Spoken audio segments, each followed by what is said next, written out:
भैया हम भोजपुरी गायक मकई लाल यादव हाथ जोड़ के कहतनी तेतर पंचायत में विकास बढ़ावे के बाद तो धीरेन्द्र यादव जी के भारी बहुमत से जितावे के बाद, भारी से भारी बहुमत में जितावे के बाद सुनी हमर भाव में का कहतनी।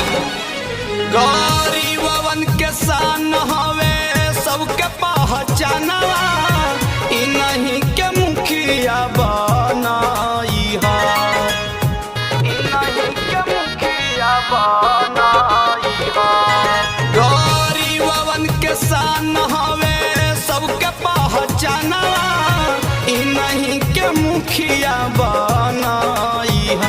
ए चाचा धीरेन्द्र भैया के अब की जीतई हा, इन्हीं के विजयी बनाई हा। आहो धीरेन्द्र यादव के अब की जीतई हा, इन्हीं के मुखिया बनाई हा।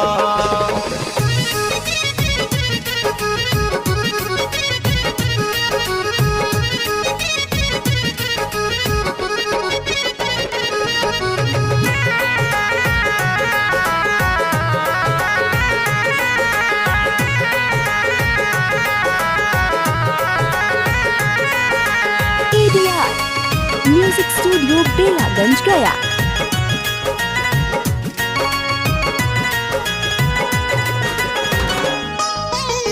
लोगवन लगावा सभे मिलिए के नारा, केहू के झांसा में ना आई हा,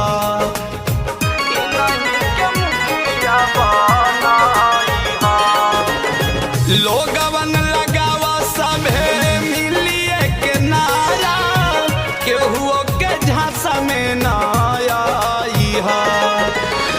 नेता हवे करमठ शिक्षित जुझारू, सोची हा ना बटम दबाई हा।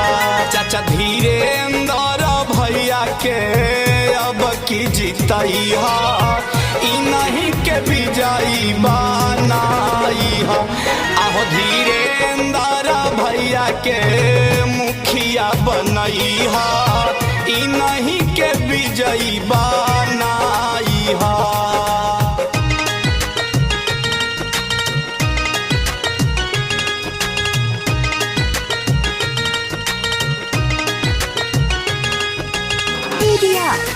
म्यूजिक स्टूडियो बेलागंज गया।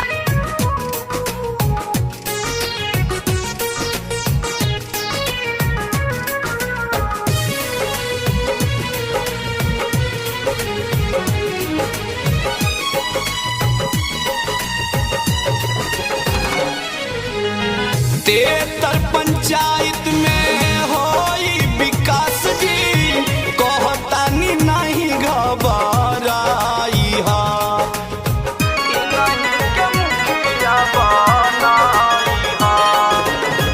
तेतर पंचायत में होई विकास जी, कहतानी नहीं घबराई हा। हे कुबेई मानवन के बात में न आई हा, कर्मदार मुखिया बनाई हा। ए चाचा धीरेन्द्र भैया के अब की जीतई हा, इन्हीं के विजयी बनाई हा। आहो धीरेन्द्र यादव के अब की जीतई हा,